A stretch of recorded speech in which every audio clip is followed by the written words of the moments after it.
नमस्ते। कैसे हैं? उम्मीद करता हूँ शानदार होंगे। तो शानदार जब होंगे तो आज जो सेट नंबर 35 है, ये सेट भी शानदार है। कुछ प्रश्न तो एकदम मध्यम स्तर के लगेगा, कुछ मतलब लो, और कुछ बहुत अच्छे प्रश्न बिहार दरोगा के लिए ही खास करके तैयार किया जा रहा है। तो बिल्कुल इत्मीनान से मैं एक चीज़ और बता दूं कि इससे पहले अगर 35 जो 35वां टेस्ट है, इससे पहले अगर 34 सेट अगर नहीं किया है आपने, 34 सेट का मतलब 1700 प्रश्न मैं आपको करा चुका हूं। उन 1700 प्रश्नों को कर लीजिए। बिहार दरोगा में इस बार झंडा गाड़ना है किसी भी तरीके से। सारे प्रश्न एकदम एग्जाम ओरिएंटेड हैं। बिल्कुल 1275 के पैरेलल सारे क्वेश्चंस हैं। क्वेश्चंस लगाइए और कमेंट करिए, मार्केट में इस लेवल का कहीं सेट आपको कोई दिला रहा है का? तो चलिए शुरू करते हैं। पहला प्रश्न, पहला ही सवाल कह रहा है, किस नदी को गोवा की जीवन रेखा के नाम से जाना जाता है? गोवा की जीवन रेखा, है ना? तो गोवा की जीवन रेखा जो नदी है उसे मांडवी कहते हैं। कौन सी नदी? मांडवी, है ना? मांडवी। आप लोगों में बहुत सारे बच्चों ने कमेंट किया कि डिजिटल बोर्ड के माध्यम से कराइए। तो डिजिटल बोर्ड तो मैं तब लाऊंगा ना जब आप लोग सपोर्ट करेंगे, वीडियो को शेयर करेंगे अपने दोस्तों के बीच, तब मैं ले आऊंगा डिजिटल बोर्ड। अगर आप लोगों की कृपा रही तो डिजिटल बोर्ड जल्द ही आएगा, लेकिन आप लोगों को थोड़ा सा मेहनत करना पड़ेगा हमारे लिए। चलिए, तो पहला हो जाएगा मांडवी। बहुत अच्छा प्रश्न है, इजी लग रहा होगा, लेकिन आपको ध्यान रखना है। याद कैसे करना है? याद आपको कर लेना है, जीएम कर लीजिएगा। जीएम, जी फॉर गोवा और एम फॉर मांडवी। माही नहीं, माही नहीं। अगर कंफ्यूजन हो तो ध्यान में रखना है, माही नहीं, मांडवी, है ना? क्योंकि मांडवी क्यों? क्योंकि गोवा में भी लास्ट में वा आता है और मांडवी में भी लास्ट में वा आता है। तो कंफ्यूजन क्रिएट नहीं करना है। जीएम गोवा और मांडवी, वा याद हो जाएगा कि दोनों में वा है, कोई दिक्कत नहीं। चलिए आगे चलते हैं। दूसरा सवाल, दूसरा प्रश्न, इनमें से किसकी बुआई की जो अवधि है वह जून जुलाई है? अब गांव से होंगे आप लोग तो ये आसानी से कर लेंगे, जो शहर वाले होंगे थोड़ा सा उनको दिक्कत होगी, है ना? तो जून जुलाई में बुआई होती है और अक्टूबर नवंबर में कटाई हो जाती है। वह फसल होता है खरीफ। जी हाँ, जून जुलाई में बुआई होती है और अक्टूबर नवंबर में कटाई होती है। वह फसल है खरीफ। जनक याद कर लीजिएगा, जे एन के, जनक। जून जुलाई में बुआई, अक्टूबर नवंबर में कटाई, और फसल है के फोर खरीफ। ओके, ये आपको याद जाएगा कि जून जुलाई। अब खरीफ में आता कौन है? धान उन आता है, मक्का आता है, धान मक्का ये सब आता है। तो ये भी आपको ध्यान रखना है, इजी हो जाएगा, बहुत आसानी से आप याद कर लेंगे। चलिए देखिए, कभी पूछता है रबी। रबी के लिए मैं बता दूं, जब ये वाला फसल खत्म होगा तो अब जान रहे हैं कि अक्टूबर नवंबर में ये कट रहा है, तो ये बोया जाएगा उसी समय अक्टूबर नवंबर में, है ना? और ये जान रहे हैं कि जून जुलाई में, तो जून जुलाई के पहले भाई अब रबी का फसल आप खाली कर लीजिएगा, तभी तो आप खरीफ बोइएगा। तो कब बोइएगा? मतलब अक्टूबर नवंबर में आप करेंगे और मार्च अप्रैल तक आपको काट लेना है। और वो फसल कौन सी होगी? वह फसल रबी होगी। अब आप एग्जाम देंगे ऑफलाइन तो आपको ओएमआर की जरूरत पड़ेगी कि नहीं पड़ेगी? ओएमआर यानी अक्टूबर नवंबर से मार्च अप्रैल फसल रबी। एकदम बिल्कुल आसानी से आप याद कर लिए। चक्रवात की दिशा उत्तरी गोलार्ध में। देखिए, चक्रवात से प्रश्न बिहार दरोगा में पूछता है और ये बच्चों को कभी मतलब शांति से जीने नहीं देता है ये प्रश्न। चक्रवात, कभी चक्रवात उत्तरी दिशा में पूछ देगा, कभी दक्षिणी गोलार्ध में पूछ देगा, यहां तक कि कभी कभी तो प्रति चक्रवात पूछ देगा। प्रति चक्रवात उत्तरी गोलार्ध या प्रति चक्रवात दक्षिणी गोलार्ध, ये चार कंडीशन बनाएगा, चक्रवात और प्रति चक्रवात, उत्तरी दक्षिणी उत्तरी दक्षिणी, है ना? बच्चे कंफ्यूज हो जाते हैं। इसको बिल्कुल आज क्लियर कर दूंगा मैं, हालांकि पहले भी मैं वीडियो में बताया हूं, आपको कभी दिक्कत नहीं होगी। तो देखिए, इसके लिए आपको केवल एक वर्ड याद रखना है। क्या याद रख सकते हैं आप? तो कैन मतलब आप याद रख सकते हैं, कैन मतलब होता है ना सकता, बस आपको यही याद कर रखना है, कैन। कैन सब कुछ कर सकते हैं। अब इससे देखिए, सी फॉर साइक्लोन यानी कि चक्रवात, ठीक ना? सी फॉर साइक्लोन यानी कि चक्रवात। ए फॉर क्या होगा, एन फॉर पहले नॉर्थ आ जाइए, नॉर्थ मतलब उत्तरी, है ना, नॉर्थ मतलब उत्तरी, और A for anti clockwise, anti clock मतलब कि घड़ी के विपरीत। तो जो चक्रवात है वह नॉर्थ में कैसे चलती है, घड़ी के विपरीत। सिंपल सा, एक याद हो जाएगा, बस सब आपको याद हो जाएगा। चक्रवात उत्तरी गोलार्ध में घड़ी की सुई के विपरीत, यानी कि बी ऑप्शन सही हो जाएगा। अब कहते हैं कि सर अगर प्रति चक्रवात पूछ दे तो आपको याद रखना है गैन, ठीक। अब चक्रवात का उल्टा हो जाएगा प्रति चक्रवात। तो चक्रवात अगर उत्तरी गोलार्ध में घड़ी के विपरीत है तो प्रति चक्रवात जो होगा वह उत्तरी गोलार्ध में घड़ी के दिशा में होगा, बस सिंपल सा। चक्रवात अगर नॉर्थ में एंटी क्लॉक है तो अगर यही प्रति चक्रवात रहेगा नॉर्थ में वह क्लॉकवाइज हो जाएगा, ठीक। दूसरा टर्म समझते हैं इसी से, चक्रवात एंटी क्लॉकवाइज नॉर्थ, अगर चक्रवात उत्तरी गोलार्ध में एंटी क्लॉकवाइज है तो चक्रवात दक्षिणी गोलार्ध में क्लॉकवाइज हो जाएगा, यानी कि जो स्थिति चक्रवात की दक्षिणी गोलार्ध में होगी वो स्थिति प्रति चक्रवात की उत्तरी गोलार्ध में होगी। तो ये आपको ध्यान देना है, ठीक ना, ये आपको ध्यान देना है। तो इसका जो राइट आंसर हो जाएगा वो हो जाएगा बी। मैं उम्मीद करता हूं इसको आप अच्छे से समझ गए, नहीं समझे तो एक दो बार फिर इसको देख लीजिए, समझ जाइएगा। चलिए चलते हैं चौथा सवाल। चौथा क्या कह रहा है, देखिए कह रहा है पुरानी कछारी मृदा जो अपर्दन से प्रभावित होती है कहलाती है। देखिए एक चीज आपको याद रख लीजिएगा, ये भी प्रश्न बहुत ही इंपॉर्टेंट है, दो इसमें पूछता है, कभी बांगर और कभी खादर, है ना, कभी भावर भी पूछ देता है। तो ये तीनों आपको याद रखना है। फिलहाल दो मैं इसमें बता दूंगा डिटेल में, अच्छे से समझ लीजिएगा। पुरानी जो अगर कछारे मृदा या जलोढ़ मृदा है तो वह बांगर कहलाती है। आपको याद रखना है कि पूरा बांगर हो क्या यार तुम, बांगर मतलब गांव घर में कहते हैं बांगर मतलब बदमाश। तो अगर कोई बच्चा ज्यादा बदमाशी करता है तो उसको गांव घर में कहते हैं एकदम पूरा बांगर लड़का है ये। बस आपको याद रखना है पूरा पूरा बांगर है, एकदम बदमाश है ये, पूरा बांगर है। तो ऐसे करके पूरा से पुरानी और बांगर मतलब पुरानी जो है वह बांगर, नई तो नई जो है वह खादर है। नई चीज आप खरीद के लाते हैं, कोई नई चीज होती है तो उसको आप क्या करके लाते हैं, खरीद के, खरीद से खादर आप याद कर लीजिएगा। अगर पुरानी बांगर याद हो जाएगा तो जान ही जाएंगे कि अब जो बचा है वो खादर है। ट्रेड विंड्स यानी कि व्यापारिक पवनें चलती हैं। देखिए आज जो प्रश्न का मैं कलेक्शन लाया हूं वो एकदम मतलब शानदार ही नहीं लाजवाब है। एकदम समझ लीजिए कि आपको लगेगा कि एग्जाम में ही बैठे हैं। ट्रेड विंड्स चलती हैं मतलब कि व्यापारिक जो पवनें हैं वह कहाँ चलती है, 5 से 30 डिग्री उत्तरी गोलार्ध, 5 से 30 डिग्री दक्षिणी गोलार्ध, या 5 से 30 डिग्री दोनों गोलार्ध। तो जो व्यापारिक पवनें हैं ना वो दोनों ओर चलती हैं। भाई व्यापार दोनों तरफ से होता है ना, एक तरफ से नहीं होता है व्यापार, दोनों तरफ से होता है। तो इसका जो राइट आंसर हो जाएगा वो सी हो जाएगा। कहीं कहीं देखिए यहाँ पर छूट गया है, कहीं कहीं 5 से आपको 35 देगा तो घबराना नहीं है, 30-35 लगभग आपको याद कर लेना है। तो चलिए आगे चलें। चलिए तो बहुत ही शानदार खूबसूरत उम्दा लाजवाब प्रश्न है, मावट पूछ देता है। मावट क्या है जानते हैं, विश्वास नहीं करेंगे। 1275 वाला प्रश्न देखिए, प्रारंभिक परीक्षा का पूछा था, पालर पानी, पालर पानी, है ना, इतना शानदार प्रश्न पूछा था। ये सारे प्रश्न आपको एनसीईआरटी में मिलेंगे, अंडुआ पंडुआ किताब में नहीं मिलेगा, मैं फिर बता दूं। पश्चिमी विक्षोभ को ही मावट कहते हैं, ये तो मैं बता दिया, लेकिन कहाँ में कहते हैं, तो राजस्थान में कहते हैं। पश्चिमी विक्षोभ जो होता है उसको मावट के नाम से जाना जाता है। कहीं कहीं आपको काल बैसाखी पूछता है, कहीं कहीं आम्र वर्षा पूछता है, तो सब कुछ मैं बताऊंगा। देखिए एलनीना, लानीना आपसे ऐसा प्रश्न पूछेगा तो लानीना चलती है। आपको अगर ये पता है ना कि लानीना ठंडी जलधारा है कि गर्म, तो मैं आपको ट्रिक से बताया था कि लानीना जो है वो ठंडी है। अब गर्मी का दिन आ गया है, आपको कोई गर्मी में कहेगा कि भैया ठंडा पीजिएगा क्या, तो क्या कहेंगे भाई, ला ला ला, जल्दी ला।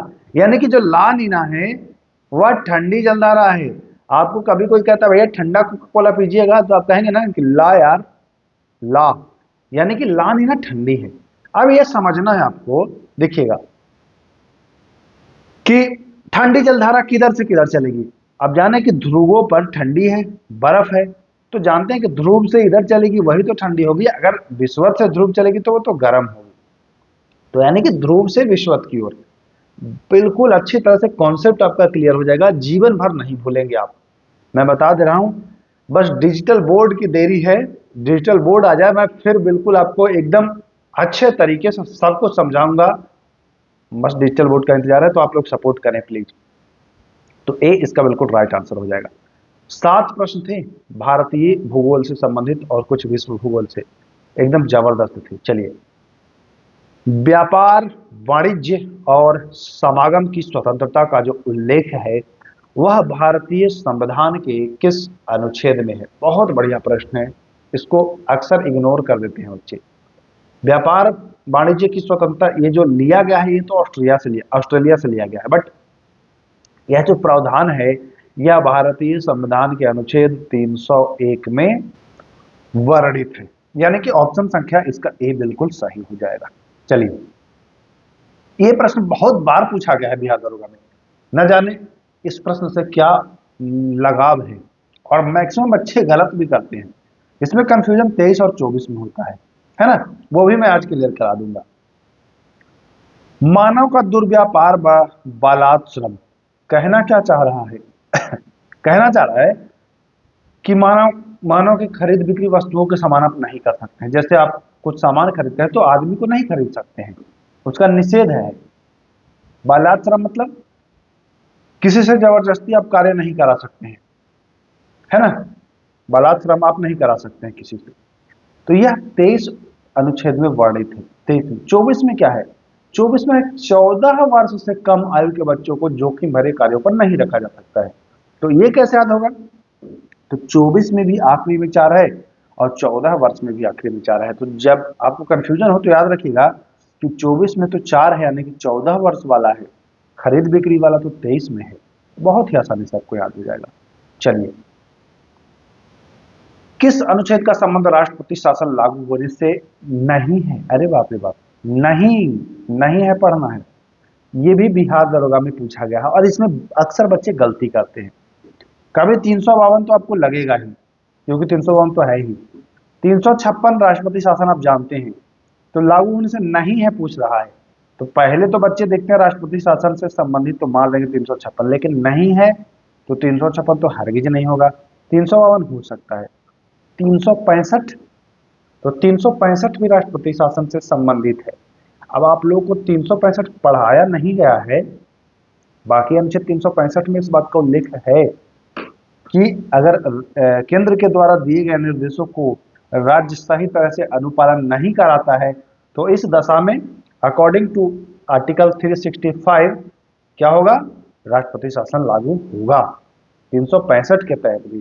तो ये ध्यान देना। तो इसका ऑप्शन ए सही हो जाएगा। इससे तो होता ही है, इससे होता ही है, ए से नहीं होता, यानी कि ए राइट आंसर हो जाएगा। कह रहा है कि मंडल आयोग का गठन कब हुआ था? तो मंडल आयोग का जो गठन हुआ था 1989, है ना, सॉरी 89, 89 नहीं 89, 1979। चले आगे, चलिए। कह रहा है कि अगर लोकसभा में अविश्वास प्रस्ताव लाना है तो कितने सदस्यों की सहमति होनी चाहिए, है ना। तो अगर आपको अविश्वास प्रस्ताव लाना है तो भैया ऑप्शन देख लीजिए, 50, 100, 20 या एक सदस्य ही काफी है। तो ध्यान रखिए, 50 सदस्य अगर सहमत हैं तो प्रस्ताव लाया जा सकता है, नहीं तो नहीं लाया जा सकता है। चलिए, कम से कम, ज्यादा वाले तो कोई दिक्कत ही नहीं है। किस संविधान संशोधन अधिनियम के द्वारा लोकसभा और विधानसभा के लिए आंग्ल भारतीय सदस्यों का नामांकन को आगे नहीं बढ़ाया गया? पहले क्या होता था कि लोकसभा में 2 लोगों को मनोनीत कर दिया जाता था, राष्ट्रपति, है ना। लेकिन 104वां संविधान संशोधन हुआ 2019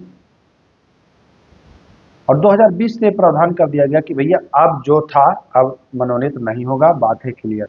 यानी कि 104वां संविधान संशोधन से को याद रखना है। चलिए, 14 नंबर, वैज्ञानिक एस चंद्रशेखर को नोबेल पुरस्कार किस कार्य के लिए मिला था? तो इनको तारों से संबंधित, जी हाँ किससे संबंधित, तारों से संबंधित जो इनका खोज था, यानी कि नक्षत्र भौतिकी है ना, नक्षत्र भौतिकी उपग्रह में इनको मिला था। तो याद रखना ये ऑप्शन सही है। देखिए आइंस्टीन का एक फॉर्मूला है E बराबर mc स्क्वायर, समीकरण है ना, इसमें C क्या बतलाता है, C क्या बतलाता है भैया, तो C जो है ना वह प्रकाश की गति, जी हाँ प्रकाश की गति को बतलाता है। तो ये ध्यान रखें, देखिए तरंग दैर्ध्य को नहीं, गति को याद रखना है आपको। तड़ित चालक के आविष्कारक इनमें से कौन है? अच्छा ये बता दीजिए तड़ित चालक बनता किस चीज का है? फिलहाल मैं इसमें बता दे रहा हूं कि बेंजामिन फ्रैंकलिन जो है वो इसके आविष्कारक हैं। आपको कमेंट करना है कि बनता किससे है। प्रत्यावर्ती धारा, अल्टरनेटिंग करंट है ना, प्रत्यावर्ती धारा किसके लिए उपयुक्त नहीं है? नहीं है पढ़ना है, उपयुक्त है नहीं, नहीं है। तो बैटरी चार्ज, स्टोरेज जो बैटरी होती है वह आप डीसी से चार्ज करते हैं, ना कि एसी से, है ना, डायरेक्ट करंट से, डीसी से, दृष्ट धारा से। तो यही यही आंसर जो हो जाएगा वो सही हो जाएगा। तो आगे बढ़ने की आवश्यकता ही नहीं है। 18 नंबर सवाल, खाने का नमक यानी कि NaCl है ना, सोडियम क्लोराइड कैसे बनता है? तो सोडियम क्लोराइड बनाएंगे जब आप मजबूत अम्ल, है ना, मजबूत अम्ल यानी कि मजबूत एसिड और मजबूत बेस यानी कि मजबूत क्षार, ये दोनों को मिलाएंगे, मजबूत अम्ल और मजबूत क्षार, तो बन जाएगा आपका खाने का नमक, यानी कि बी ऑप्शन ही इसका सही हो जाएगा। चलिए ये प्रश्न बहुत ही अच्छा है, इसको समझिएगा। आज तक आपने तो ये सुना होगा ना कि जानवर और मनुष्य ये कोई मांसाहारी होता है, कोई शाकाहारी होता है, लेकिन आपको मैं बता दूं कि पौधे भी, पादप भी मांसाहारी होते हैं, मांस खाने वाले पादप। भरोसा नहीं है? यूट्रिकुलेरिया, जी हाँ यूट्रिकुलेरिया एक ऐसा पादप है जो मांस खाता है, पेड़ हो के मांस खाता है। कैसे खाता है समझिएगा, यही प्रश्न है। कीट भक्षी पादप मतलब कीटों को खाने वाला, जिस मृदा में उगते हैं उसमें कमी होती है। तो यह कीटभक्षी पादप कहां उगते हैं जानते हैं? 4 ऑप्शन है। तो जहां नाइट्रोजन की कमी होती है ना, वहां ये यूट्रिकुलेरिया है, ये अपना ऐसे मुंह खोले रहेगा, ठीक। इसमें जैसे ही कोई कीट आएगा उसको ये अपने अंदर बंद कर लेगा। अब कीटों में नाइट्रोजन है, इसके नाइट्रोजन को ये ले लेगा अपने अंदर। तो जहां नाइट्रोजन की कमी है वहां ये कीट भक्षी पादप पनपते हैं और मांसाहारी पौधे होते हैं ये भी जान लीजिए। म्यूटेशन यानी उत्परिवर्तन का सिद्धांत किसने दिया था? म्यूटेशन का सिद्धांत जो दिया था उनका नाम था ह्यूगो डी ब्रीज, जी हाँ, यानी कि ऑप्शन संख्या सी बिल्कुल सही हो जाएगा। लिथोट्रिप्सी क्या है? लिथोट्रिप्सी है किडनी में जो पथरी हो जाता है उसको रेज के माध्यम से तोड़ना, किरणों के माध्यम से तोड़ना, यानी कि गुर्दे की जो पथरी है, किडनी की जो पथरी है उसको किरणें के द्वारा तोड़ा जाता है, लिथोट्रिप्सी कहलाता है, याद रखिएगा। चलिए 22वां नंबर सवाल, जब एक व्यक्ति बूढ़ा होते जाता है तो सामान्यतः उसका रक्तदाब, बूढ़ा आदमी का ब्लड प्रेशर क्या होगा? कमल रहेगा कि बढ़ल रहेगा, कि फर्क नहीं पड़ता है, कि बदलते रहता होगा?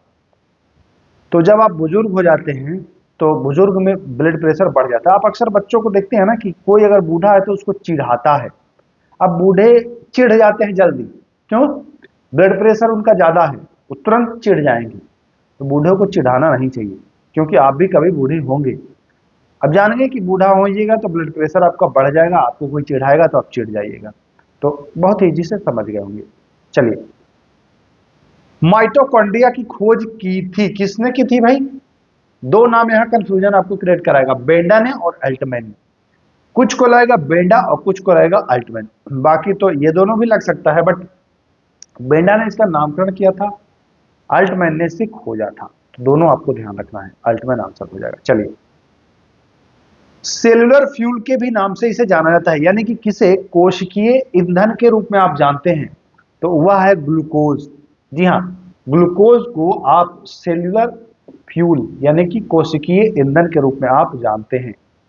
अदरक उदाहरण है, आप सब लोग जानते हैं कि अदरक तना का उदाहरण है, लेकिन तना में भी जो ये भाग जो है ना, चार कंद, प्रकंद, सलकंद, धनाकंद है ना हिंदी में, तो यहां फंसा देता है। तो याद कर लीजिए, अदरक जो है वह उदाहरण किसका है? बल्ब का नहीं है, कान का भी नहीं है, राइजोम का उदाहरण है। किसका है? राइजोम का। बहुत अच्छा प्रश्न है, 25 नंबर प्रश्न। देखिए कमेंट करिएगा, आप अगर एग्जाम दिए हैं दरोगा का तो आपको लग रहा होगा कि हाँ सर क्या प्रश्न लेके आए हैं। और अभी तो रुको, अभी तो रुको, मैं आप लोग के लिए फिजिक्स और केमिस्ट्री के लिए एक नई बुक लेकर के आया हूं, बिल्कुल एनसीईआरटी के क्वेश्चन उसमें संकलित हैं। कुछ क्वेश्चन एनसीईआरटी के मैं बाहर से दे रहा था, बट अब जो नई बुक लेकर के आया हूं उसमें पूरा एकदम समझिए कि भर भर के दूंगा, मजा आ जाएगा आपको, मजा आ जाएगा। लेकिन किसी से हल्ला नहीं करना है कि यहाँ एनसीईआरटी से पढ़ाई हो रही है। इस बार आप लोग निकल लीजिए। अब ऐसा मैं क्यों कह रहा हूं? क्योंकि आप लोग को लग रहा है कि अगर किसी को हल्ला कर देंगे तो उसका भी रिजल्ट हो जाएगा। ऐसा नहीं होता है भाई। आपके पास ये वीडियो कैसे पहुंचा? आखिर किसी ने किसी तो शेयर किया होगा ना, तो आप भी करिएगा शेयर। क्या चाह रहे हैं कि ऐसे ही हम रहे, हम भी डिजिटल बोर्ड पर ना पढ़ाएं?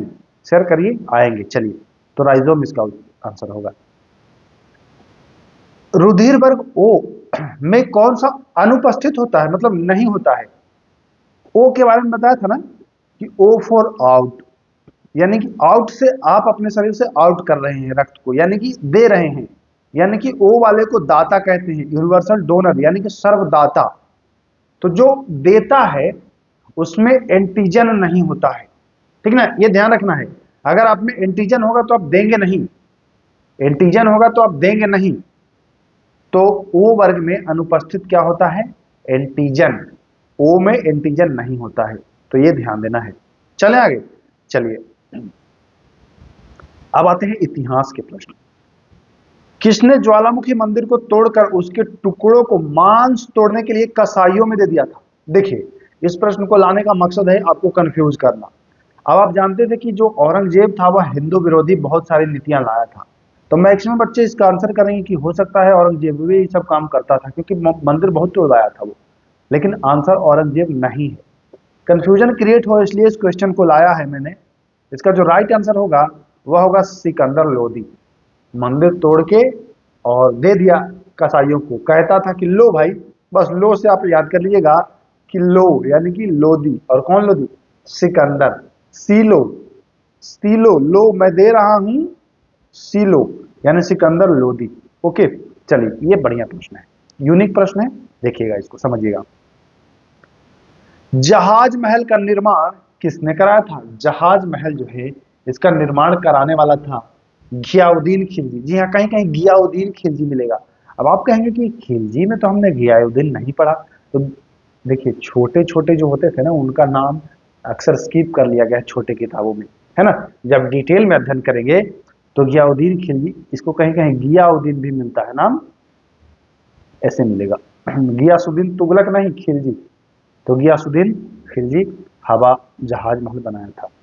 चलिए, प्रसिद्ध महाकाव्य जो पद्मावत, पद्मावती जो फिल्म देखे हैं, मलिक मोहम्मद जायसी जी ने लिखा है पद्मावत, ये रहने वाले कहाँ के थे पता है?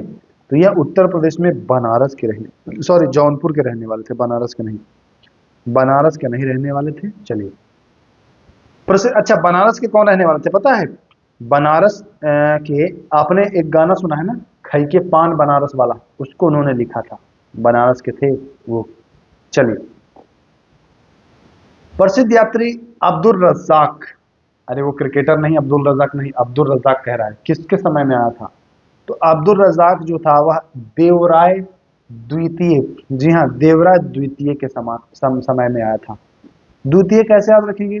देखिए, अब्दुल में र दो बार है, र ऊपर भी र नीचे भी, बस दो याद कर लीजिएगा कि देवराय द्वितीय याद करना है हमको, किसी भी तरीके से याद करना है। चलिए, ह्वेनसांग की भारत में यात्रा के समय सूती कपड़ों के उत्पादन के लिए सबसे प्रसिद्ध नगर, जब ह्वेनसांग भारत आया था तो उस समय सूती कपड़ा हेतु प्रसिद्ध जो नगर था वह था मथुरा, जो ऑप्शन में नहीं नहीं होगा, ऑप्शन में, ऑप्शन, हाँ देखिए डी ऑप्शन में यहाँ छिपा है, छिपने से थोड़ी ना छोड़ देंगे, ढूंढ ढूंढ के लाएंगे।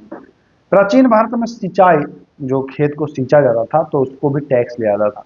तो सिंचाई कर को क्या कहते थे भैया? प्राचीन भारत में, प्राचीन समय की मतलब बहुत पुरानी बात है, उस समय विदक भागम, ऑप्शन संख्या डी, विदक भागम कहा जाता था, ध्यान रखना है आपको। चलिए, इनमें से किसे पुर्तगीज शक्ति का वास्तविक संस्थापक, वास्तविक, है ना, वास्तविक संस्थापक, तो अल्बुकर्क, जी हाँ, अल्बुकर्क को वास्तविक संस्थापक। देखिए, पुर्तगीज का ऐसे संस्थापक तो वास्को डी गामा पहले आया था 1498 में, तो 1498 वैसे तो होना चाहिए वास्को डी गामा, लेकिन वास्तविक संस्थापक जो था वो अल्बुकर्क है, तो ये भी ध्यान देना है आपको। बंगाल में अंग्रेजों को व्यापारिक छूट जो है, अंग्रेजों को बंगाल में 1651 में प्राप्त हुई है, ध्यान देना है। इनमें से किसने विधवा पुनर्विवाह को मान्यता दिलाने में संघर्ष किया था? जैसे विधवा हो जाती है कोई महिलाएं तो उनको विवाह कर ले, अगर विधवा विवाह कर ले ना, तो आज भी समाज में उसको एकदम जीने नहीं देंगे, ऐसे लोग कर देते हैं। पहले सोचिए क्या हो रहा होगा 1856 के समय। ईश्वर चंद्र विद्यासागर ने पहल किया और इसको मान्यता तक दिलाया कि भैया विधवा जो है वो विवाह कर सकती है, कब तक वो ऐसे ही रहेगी, है ना। जैसे किसी का शादी हुआ, पति मर गया, तो वो पूरा जीवन ताउम्र उसको ऐसे ही गुजारना पड़ता था, बट विद्यासागर ने एक पहल की और ऐसा उनको उपलब्ध कराया कि विवाह कर सकती हैं। बिहार पृथ्वी दिवस कब मनाया जाता है? इस प्रश्न को मैं छोड़ रहा हूं आप लोग के लिए। बिहार पृथ्वी दिवस, पृथ्वी दिवस नहीं, 4 ऑप्शन है, 9 अगस्त, 26 सितंबर, 28 नवंबर और 5 दिसंबर, है ना। बी सी डी 3 में आपको सही करना है, कमेंट करिएगा, मैं बताऊंगा नहीं, ये क्वेश्चन मैं आपके लिए सब सेट में आप छोड़ूंगा। चलिए, 2011 की जो जनगणना हुई है उसके अनुसार बिहार के किस जिले में सर्वोच्च घनी आबादी, मतलब कि कौन सा जिला में सबसे ज्यादा आदमी है, सबसे ज्यादा आदमी, है ना, कौन सा जिला में? तो भैया जहां शिव भगवान रहेंगे वहां जन तो रहेगा ही, बस याद कर लीजिएगा शिव है ना। चलिए, कैमूर पठार के लिए प्रसिद्ध है, किसके लिए प्रसिद्ध है भैया कैमूर पठार? तो चूना पत्थर के लिए प्रसिद्ध है। किसके लिए? चूना पत्थर के लिए। चलैया समिति का संबंध है, तो यह कर टैक्स से संबंधित था, प्रत्यक्ष कर और अप्रत्यक्ष कर में संशोधन, कर में सुधार हेतु ये लाया गया था। यदि भारतीय रिजर्व बैंक के द्वारा नकद कोष अनुपात में कमी की जाती है तो इसका साख सृजन पर प्रभाव पड़ेगा। देखिए, इकोनॉमिक्स के भी प्रश्न आपको मिलता है बिहार दरोगा में, तो अगर आरबीआई नगद कोष अनुपात में कटौती करेगी तो कृषि इसका जो साख सृजन है इस पर वृद्धि हो जाएगी, यानी कि ए ऑप्शन इसका सही हो जाएगा। चले आगे, चलिए 41, बेरोजगारी समस्या से गरीबी बढ़ती है। भाई बेरोजगारी से गरीबी बढ़ेगी ही, क्यों बढ़ जाती है? क्योंकि जब बेरोजगारी हो जाती है तो गरीबी रेखा से नीचे रहने वालों की संख्या भी बढ़ जाती है, गरीबी रेखा से नीचे रहने वालों की संख्या बढ़ जाती है। बी, जनसंख्या तेजी से बढ़ जाती है, अगर बेरोजगारी होगी तो जनसंख्या बढ़ जाएगी, मुद्रास्फीति की दर बढ़ जाती है। तो भैया इससे गरीबी क्या मतलब है फर्क? बेरोजगारी होगी तो क्या गरीबी बढ़ जाएगी कि ब्याज दर बढ़ जाती है? तो देखिए, बेरोजगारी समस्या से गरीबी बढ़ती है, क्यों? अब गरीबी रेखा से नीचे रहने वालों की संख्या बढ़ने लगती है। जब बेरोजगारी होगा ना, काम आपको नहीं मिलेगा, तो गरीबी रेखा से जो नीचे हैं बीपीएल सूची, उनकी संख्या बढ़ेगी। जब संख्या बढ़ेगी तो गरीबी में इजाफा तो होगा ही, होगा कि नहीं होगा?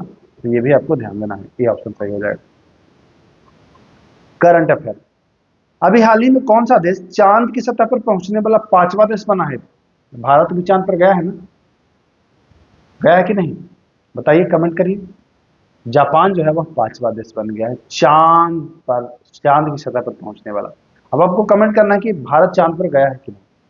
उदार शक्ति जो युद्ध अभ्यास 2024 में हुआ है, यह भारत और किसके साथ हुआ है? तो भारत और मलेशिया के साथ। जी हाँ, उदार शक्ति भारत और मलेशिया के साथ। इंपॉर्टेंट है, 43 नंबर याद कर लीजिए, आएगा एग्जाम में। ये प्रश्न अच्छा है। हाल ही में लाल कृष्ण आडवाणी को भारत रत्न मिला है, 50वें व्यक्ति हैं भारत रत्न पाने वाले, है ना। इनका जन्म कहाँ हुआ था? अब क्रिएट करेगा कंफ्यूजन। अब मैं ये बता दूं कि पाकिस्तान में हुआ था इनका जन्म, भारत में नहीं, कराची में हुआ था, ध्यान रखिए, लाहौर वहार मत सोच लीजिए। चलिए, वर्तमान में सोना के उत्पादन में प्रथम स्थान। देखिए, ये डाटा कभी बढ़ घट सकता है, क्योंकि जब नया डाटा आता है तो पुराना डाटा पुराना हो जाता है। तो वर्तमान में चीन चल रहा है नंबर 1 पर, ध्यान देना है आपको। वैश्विक सैन्य व्यय में भारत का स्थान, जो सेना पर व्यय करते हैं, व्यय खर्च करते हैं, उसमें भारत का जो स्थान है वो कैवां है। तो चौथा नंबर है सेना पर खर्च करने में भारत। इनमें से कौन भारत का पहला वेटलैंड शहर बनेगा? चेन्नई, उदयपुर, कोलकाता, बेंगलुरु। तो उदयपुर जो है वह भारत का पहला वेटलैंड शहर बनेगा। मानव स्वतंत्रता सूचकांक 2023 में भारत का स्थान, तो मानव स्वतंत्रता सूचकांक 2023 में भारत का जो स्थान है वह है 109वां। चलिए, पहले एशियाई बौद्ध शिखर सम्मेलन जो हुआ इसका आयोजन, तो दिल्ली, याद रखना है कहां में हुआ है? दिल्ली में। ये ऑप्शन सही हो जाएगा। आज का आखिरी और 50वां सवाल, वर्तमान में बिमस्टेक के महासचिव कौन है? बिमस्टेक के महासचिव जो हैं वह पांडे जी हैं, और उनका पूरा नाम है इंद्रमणि पांडे, बिमस्टेक के महासचिव। तो इसमें आपको सारे वैरायटी के क्वेश्चन मिले, करंट अफेयर से लेके, इकोनॉमिक्स से लेके साइंस, साइंस से लेके आपको पॉलिटी, ज्योग्राफी, हिस्ट्री, सब कुछ मिला है, भर भर के मिला है। क्वेश्चन का लेवल भी अति उत्तम है। तो एक बार जरा कमेंट करिएगा, और अगर वीडियो अच्छा लगे तो शेयर अवश्य करिएगा। हाँ, किसी प्रश्न में अगर लग रहा हो आपको डाउट, तो उस प्रश्न का आप बस सीरियल नंबर कमेंट करिएगा कि सर फला नंबर प्रश्न डाउट है, नेक्स्ट वीडियो में उसको संशोधित कर दिया जाएगा, है ना। बाकी मैं पूरी कोशिश करता हूँ कि गलत ना हो। तो चलिए, इसी के साथ इजाजत चाहते हैं। अगर वीडियो अच्छा लगे तो शेयर करिएगा अपने भाई बहन, दोस्त यार, बॉयफ्रेंड गर्लफ्रेंड के बीच, है ना। फिर मिलेंगे। नमस्कार, जय हिंद।